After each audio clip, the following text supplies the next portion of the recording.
Hello, how you doing? No doubt you're here because somebody's done a copyright strike on a video that you have published and you don't know what to do about it. Well, I'm going to help you.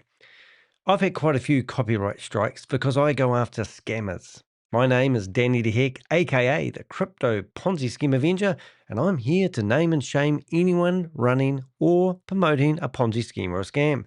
So scammers fight back sometimes and they think they can report your video because you've got them doing something they shouldn't be doing and you're broadcasting it all over the internet. Well, let me tell you how to handle these type of copyright strikes because don't freak out just yet. Anyway, I got a video online and I did a video all about it. And it was about these three notorious people. And I got told that be careful, Danny. If you go after these people, they will report your videos for copyright. And in the video, you can see that I'm actually stalking on these guys and I've got my voice going over them. Let's have a wee listen. 332. Here So we this go. is another one of those. It's a synthetic research compound that acts as an agonist. But because my face is in it and I'm talking over it and I'm doing a public awareness campaign, then I have a right as a journalist to broadcast and warn and tell people that these people are doing something not correctly. Now, technically speaking, this is a Zoom meeting that they've shared the link out to where people can come along and join in and learn about the opportunity they're promoting. So technically speaking, it's a public meeting. So I can rebroadcast that if I want to, and they really can't do much about it. But they might think we were going to report them and give them a copyright strike because it's our content. But I'm using it under the word fair use. So one of my lovely people who follow my YouTube channel is Queen of Karma. And she gave this really thoughtful inquiry, which I have read. Hopefully it will read it. I don't know why it's chopped off. Maybe because I enlarged it. We'll try, or just try making it a bit smaller. Ah, there we go. Knew it was chopped off. So I'll just read what she says. This company came for my friend Julie Anderson. You don't do that. They copyright struck her for speaking out for them. She's a fellow Canadian anti-ML mayor, and she is lovely, and now they are on my list of people to go after. I have a video coming out about Nueva probably tomorrow. I'll be covering how they copyrighted her. If you want to cover it too, you can. Yeah, and this is excellent. So I'm going to go to Queen of Karma's channel. I do recommend that you find her. Just search for Queen of Karma. She's easy to find. She's got about 6,500, nearly 7,000 subscribers. And somewhere in here, if you do videos, you'll probably find, no, there she is. And she's done this a day ago. Now, I haven't actually watched that video yet, but I went over the top and I thought about it and I thought, well, I've had quite a few copyright strikes. So I thought I'd publish a blog. And I've got a couple of paragraphs when you're writing back to YouTube, straight away you want to, as soon as you get a copyright strike, you want to reply back to something. Now, the problem I've had, which I don't think I've put in the blog, is getting YouTube to forward your correspondence onto the person that's given you the copyright strike or the against your channel. Now, if you don't know, you're allowed 3 strikes. And if you get 3 strikes and you don't defend yourself, then you could actually lose your channel, and you get about 7 days to pack your bags and download all your videos if you want to. I personally stream on 5, 6 or 7 different platforms at the same time. This video was recorded offline, but I want to go through this blog and I want to tell you my story and how I combat them, because this will help you if you've got a copyright strike. I'm just going to go large and see if I can get that in the window I want. Excuse me for doing that. Make it take up the whole screen so you can read it as well. Got to make the noises. And we are a bit too big now. Oh, that will do anyway. All right. So what? Oh, I hope no, it's not. Hold it 1 minute, please. Call it. Got to get it right. You know what it's like being a YouTuber.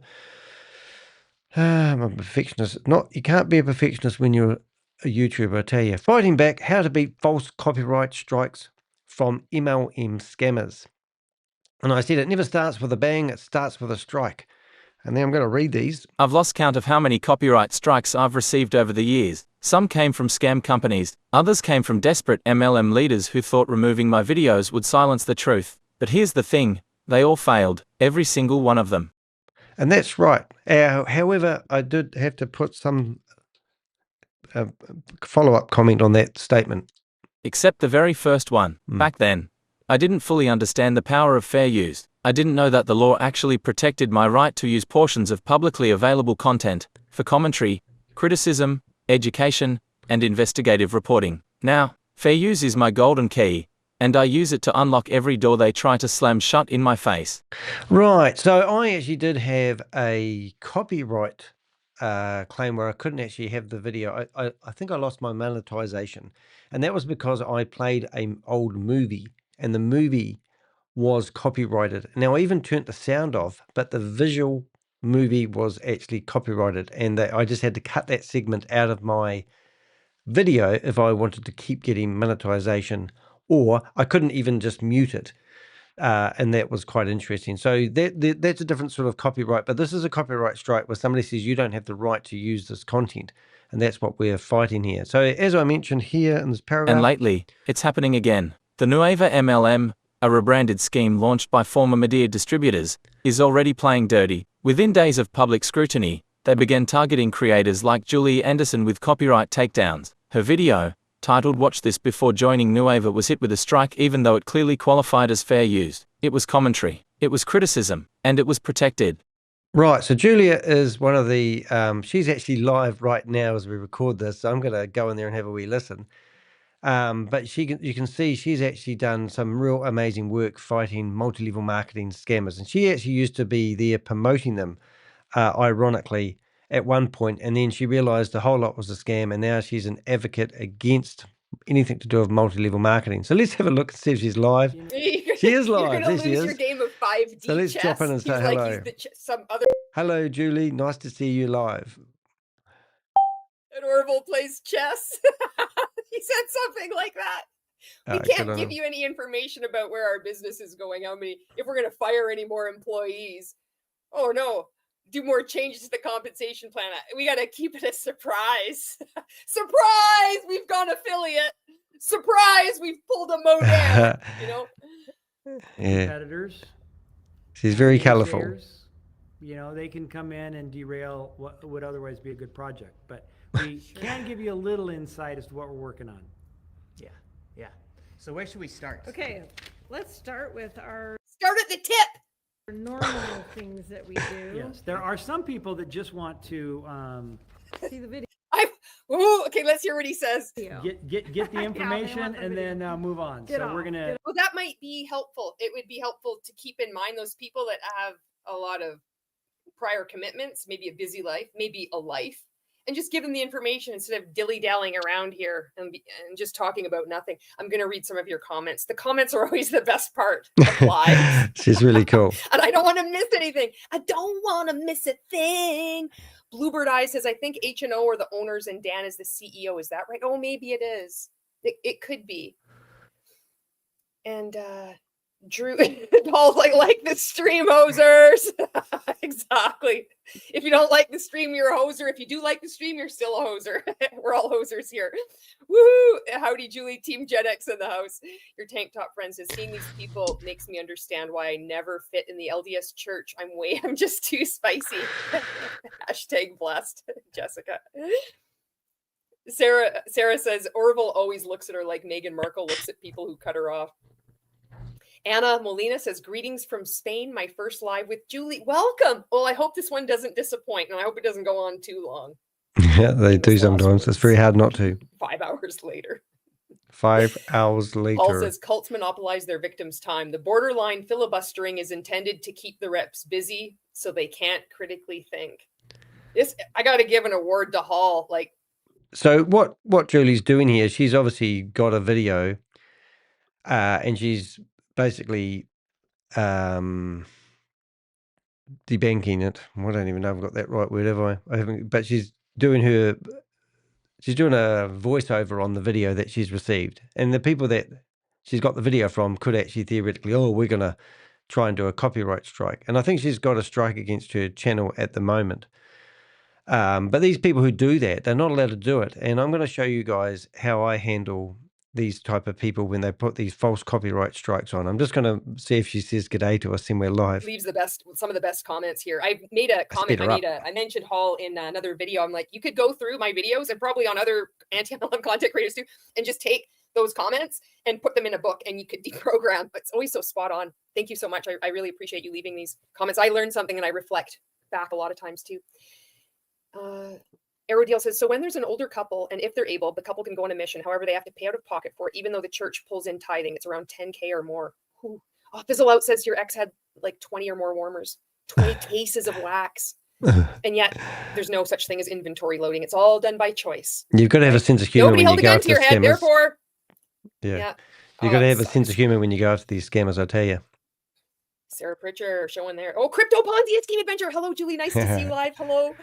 If you're not following Crypto Ponzi Scheme Avenger, incredible content creator. Oh, thank you very much. You're so kind. Isn't that nice? Thankful for this creator here. Yeah. Start with the May Sensi box. LOL. What's coming? It's the chess for beginners that has the moves at the bottom. Crypto Ponzi Scheme Avenger. I emailed you today, and I'm recording a video live. Show people what you do. Okay, thank you. I got to check that out. I was gone away this weekend, so I'm gonna have to check that out. Thank you. All right, we'll leave her there. But this is what we do. We've got YouTubers out here exposing scammers live, and then you've got the scumbags trying to report their videos. So that's Julia Anderson. And as I said earlier on, you want to also check out Queen of Karma.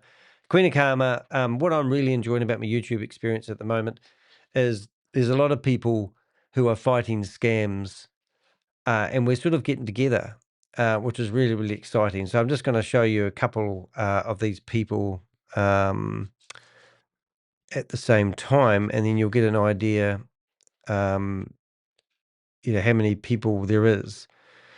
So just going through a few, first of all, you've got Queen of Karma, which I can't wait to watch that video, which is really cool. She's absolutely awesome. So you can search for her. Spooky Chicken, Australian guy. We both shared an article in the newspaper, in the local newspaper in Australia, which is really cool. He's got amazing content. Chuck Chases the Facts. I'm actually starting to work with him one-on-one. Or should be a live going on in most Monday evenings or Sunday nights late. If you want to tune into those, working with Chuck. As I said, Queen of Karma, check her out. I've already got her once. Pocket Watching with JT. Can't wait. We're hopefully going to get a video going with him. He tuned into my show the other day. This guy's got 130 subscribers, and when you go into his lives, he'll have up to 1,000 people chatting to him in real time. It's absolutely amazing. Ponzi Patrol, amazing. He's done some really, really good work and some amazing videos. He doesn't do videos every day, but he does. His last video was actually 8 months ago, but he did a deep dive on a fake CEO, and he managed to find the fake CEO was actually a, what do you call it? A German-born B-grade actor living in Nigeria, and he was meant to be the CEO of this big, massive company. It was absolutely crazy but he's done some good work. I always get his name right. Alatize Mercy, used to be a promoter of multi-level marketing, absolutely a big fan of his work and what he's done, and now he's out there exposing these scammers. So there's a lot of small YouTubers. Paul Harding, he does promote sort of passive income opportunities as well throughout his channel, but he does some really good investigative journalism work, worth tuning into his channel as well. And that's a secret channel that I weren't meant to show you, but that's where we store a few of our hidden videos that we get. So this company here, Nueva, Vera, they are trying to, they click the button and they do copyright strike. So how do you fight against those people? Let's have a listen. These copyright abusers don't care about the law. They are not filing claims because their content is stolen. They are filing them to shut people up. It's digital censorship, plain and simple. And in doing so, they are not just violating YouTube's terms of service, they are committing perjury under Section 512F of the DMCA. Right, whatever that is. But there is a section of YouTube's terms of service that you're not allowed to fudge copyright strike. Now, the good thing about copyright strikes, you can't get your mate to do it for you, because you have to prove that the material that they've used is you. So you have to use your real name, and you have to use your real email address, which I'll show you how good that is in a minute. That's right. Filing a false copyright claim isn't just shady, it's a federal offense. And YouTube knows this. So how do you fight back? And there's a whole paragraph about it. What happens when you fight back when you receive a copyright strike? It feels personal. Your video disappears, you lose features, and you're forced into a holding pattern. But here's what they don't tell you. You can fight back, and you can win. To challenge a false copyright strike, you file a counter notification. In that form, you explain, That your content is So when you do that counter notification, don't muck around. Do it straight away. Do it while the pie is hot. Use ChatGPT to help compose the message. Tell them what you were trying to achieve. Tell them what you were doing with that content. And then, and these are the 3 things that you want to do. First of all, you want to tell them that your content is protected by fair use. if you're doing a narration, is that what the right word? Hope so. If you're doing a voiceover on the video content, just like Julia Anderson was just there, it's fine. You know, you're allowed to have your 2 cents worth. You're not claiming it's yours, and you're not trying to pretend you produced it. You're actually talking about the content. So you're not trying to steal it. You're actually explaining how you feel about that content. Next one, number 2. That you have a good faith belief the takedown was submitted in error. Yep, the person may not have been educated when they claimed that it was their copyright. It may not even be their copyright. So let them investigate it, find the source, and let them go back to the person that submitted the copyright strike and get them to prove that they own the copyright first. And that there is a major hurdle overcome. That you're willing to stand up in federal court, under penalty of perjury, to defend your right to publish it.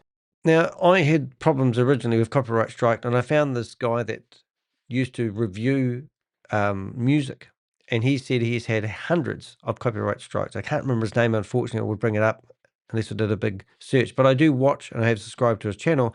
But he said no one has ever appeared in federal court defending a copyright strike. So this is the game changer. Are you ready? And that last part, it's the game changer. Right, so listen to this. I hereby consent to the jurisdiction of the Federal District Court, and I will accept service of process from the claimant. Now that very paragraph there will save you bacon. Now that will make, because first of all, YouTube's going to look at it and think, are we going to forward Danny's correspondent onto the complainant? And if they don't, you need to tell them that you are prepared to stand up in federal court and defend your right of fair use.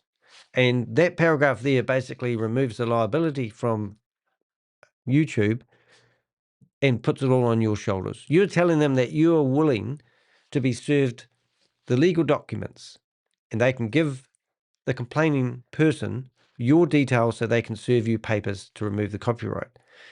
And I tell you what, it costs a lot of money to for them to actually go after you.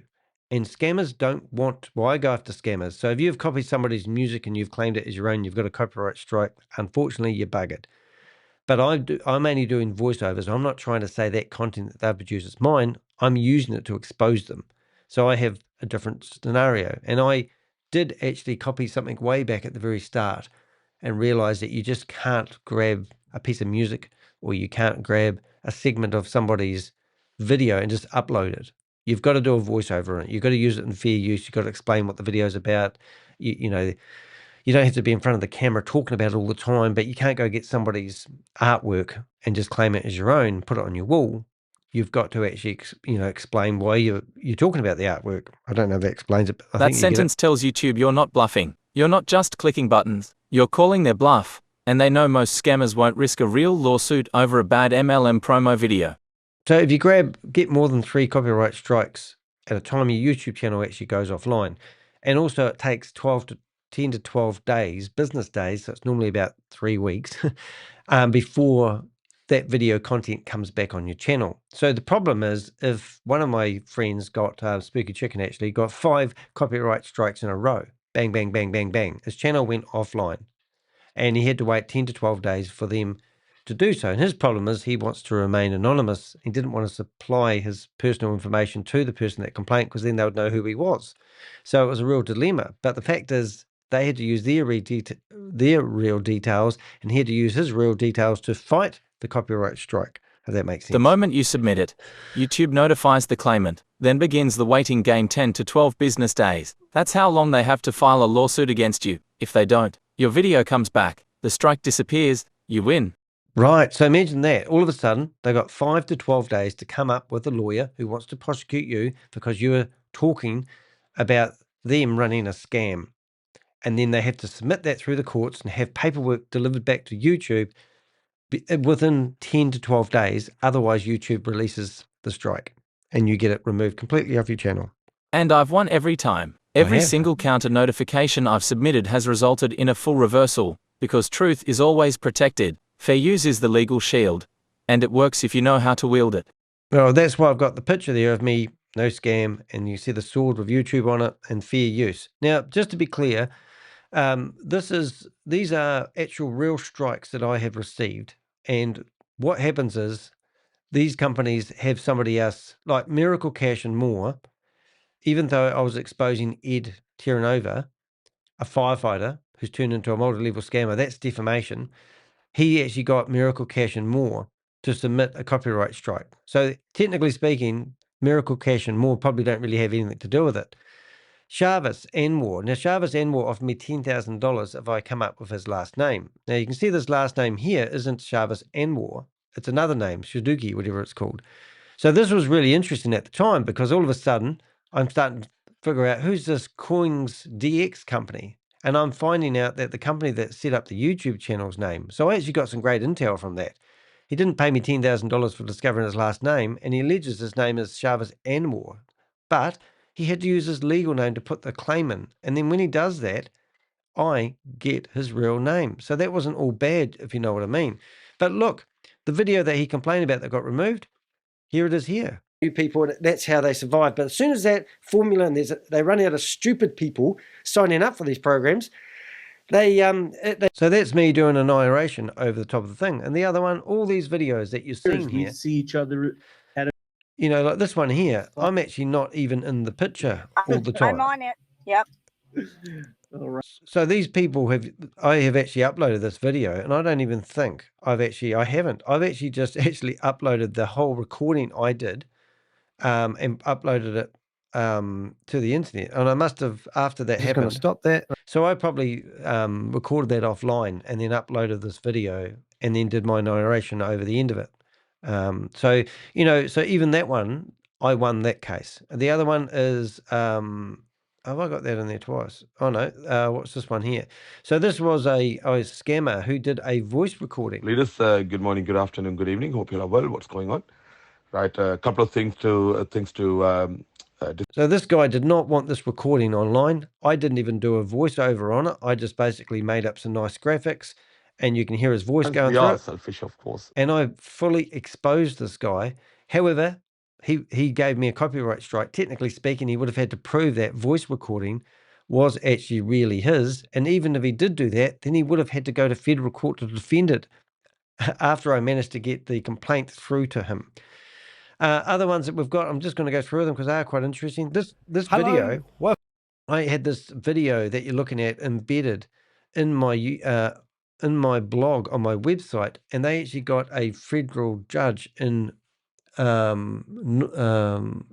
Netherlands to go to my hosting provider and get the blog removed.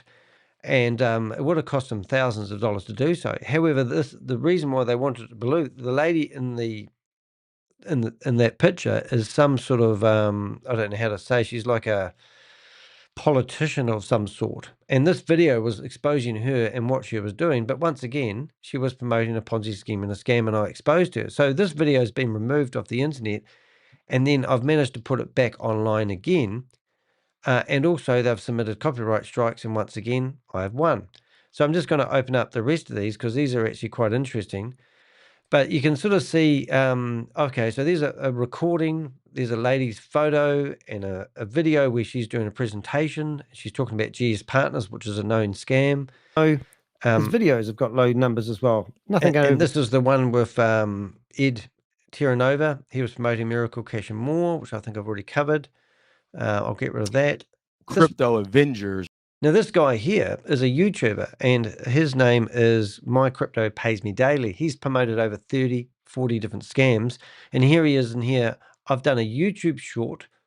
I've got a video of him, and I've made a short out of it. And I've also, because when I commented on the bottom of his videos, he's turned the comment section off for me, so only I can see my comments. So to prove that he's not publicizing my comments and he's hiding my comments because he doesn't want them, I've actually recorded a screenshot of him doing it, and in the bottom you can see my comments, which is quite funny.